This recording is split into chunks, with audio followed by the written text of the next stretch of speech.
O império não caiu com um grito. Caiu com silêncio, tanques e papéis trocados por vodka. Neste vídeo você vai ver cenas raras e poéticas da queda da União Soviética de Pripyat a Moscou, de Gorbachev a Yeltsin, entre mitos, ruínas e revoltas. Em dezembro de 1991, um império que se estendia por 11 fusos horários desmoronou. Não por bombas ou invasões, mas por um colapso interno silencioso e profundo. A União Soviética, um gigante que moldou o século XX, desapareceu, deixando para trás um mundo transformado para sempre.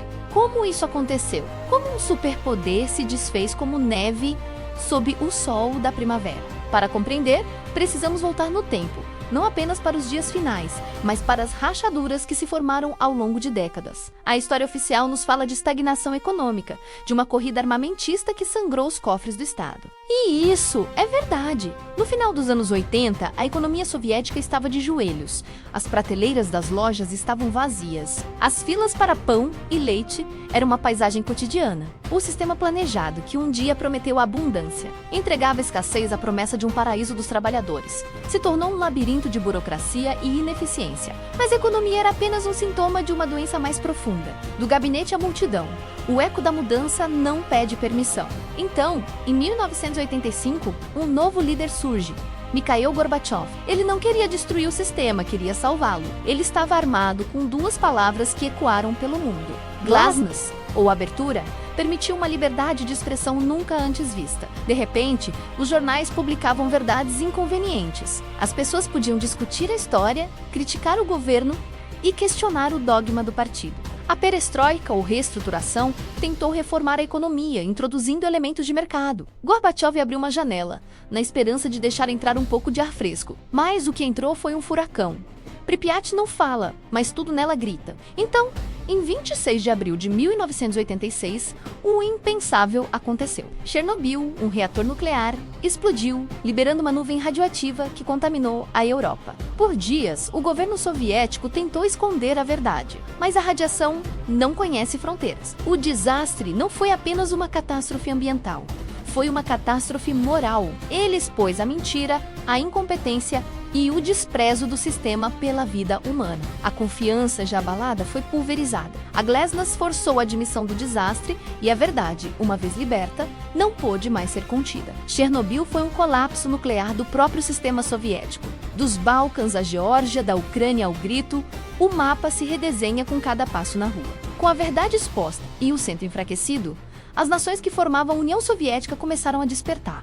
Lituânia, Letônia, Estônia, uma a uma as repúblicas cativas começaram a exigir independência. Por décadas, suas identidades nacionais foram suprimidas em nome da amizade soviética dos povos. Agora, com o medo se dissipando, o nacionalismo explodiu. O império, construído pela força, começou a se desfazer pelas bordas. O que Gorbachev viu como uma reforma, muitos viram como uma oportunidade para a liberdade. Vouchers por vodka, o capitalismo improvisado em meio ao colapso. E aqui vai uma curiosidade que ilustra o caos da época. Com o colapso da economia, o governo distribuiu vouchers de privatização para os cidadãos, dando-lhes uma suposta parte das empresas estatais.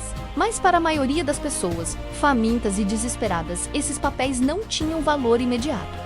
O que elas faziam? Trocavam seus vouchers, sua pequena fatia do futuro capitalista, por bens essenciais. E muitas vezes, o bem mais desejado era a vodka. Fábricas inteiras foram compradas, não com dinheiro, mas com caixas de vodka. Uma metáfora trágica de um futuro sendo trocado por um alívio momentâneo. Entre rifles e revolta, eles cantavam o que não podiam dizer. O coro era escudo, o palco trincheira. Mas a resistência não era apenas política. Ela tinha uma trilha sonora. O rock soviético. Bandas como Keno, com seu líder poético Viktor Tsoi, cantavam sobre mudança, sobre uma geração que não queria mais viver em mentiras. Suas músicas, gravadas em fitas cassete passadas de mão em mão, eram a chave do seu sucesso. Se tornaram hinos de uma juventude que ansiava por liberdade. Nas cozinhas dos apartamentos comunitários, o rock and roll se tornou a voz da perestroika. Era mais do que música, era um movimento cultural que desafiava a conformidade cinzenta do regime. Nossos corações exigem mudança, cantava Tsoi e milhões de corações ecoavam. Moscou, em suspense. O colapso não veio com explosão, veio com um silêncio armado. O clímax chegou em agosto de 1991. A linha dura do Partido Comunista, aterrorizada com a perda de poder, tentou um golpe de Estado. Gorbachev foi colocado em prisão domiciliar. Tanques rolaram pelas ruas de Moscou, um eco sombrio de Praga e Budapeste. Parecia que a velha ordem esmagara a mudança com força bruta. O mundo prendeu a respiração. Seria o fim do sonho de liberdade? Yeltsin sobre o tanque. A multidão abaixo, o império por um fio. Então o momento que entrou para a história. Boris Yeltsin, o recém-eleito presidente da Rússia, sobe em um tanque em frente ao parlamento russo. Ele não tinha um exército. Ele tinha apenas sua voz e a coragem do povo ao seu redor. Ele denunciou o golpe como ilegal e conclamou cidadãos e soldados a resistirem. E eles resistiram. Civis formaram barricadas humanas, protegendo o parlamento. Jovens colocaram flores nos canos dos tanques. Em 3 dias, o golpe fracassou. A tentativa de salvar o império, na verdade, selou seu destino. Quando a bandeira vermelha desceu do Kremlin, milhares de jovens viram o mundo mudar sem aviso. A identidade soviética antes imposta evaporou. E no vazio, nasceu uma geração que dançava para esquecer, criava para sobreviver e sonhava para não desaparecer. O golpe falhou, mas destruiu a autoridade final de Gorbachev e da União Soviética. Nos meses seguintes, as repúblicas declararam independência uma após a outra. Em 25 de dezembro de 1991, Mikhail Gorbachev renunciou. Naquela noite fria, a bandeira vermelha com a foice e o martelo que tremulou sobre o Kremlin por mais de 70 anos foi baixada pela última vez. Em seu lugar, subiu a bandeira tricolor da Rússia. O império caiu sem guerra, mas por dentro, a Guerra Fria, a rivalidade que definiu a segunda metade do século XX, havia terminado. Nasce uma Moscou moderna, menos vibrante, livre, distante das sombras da antiga União Soviética. O que nasceu das cinzas. Uma nova Rússia, novas nações e uma era de incerteza e oportunidade. O colapso da União Soviética não foi apenas um evento político, foi um terremoto humano que redesenhou o mapa do mundo e o destino de milhões de pessoas. Foi a história de líderes e de cidadãos comuns, de ideias e de desesperos, de tanques e de guitarras elétricas. A bandeira vermelha desceu e o mundo mudou para sempre. Uma lição de que nenhum sistema, por mais poderoso que pareça, é eterno.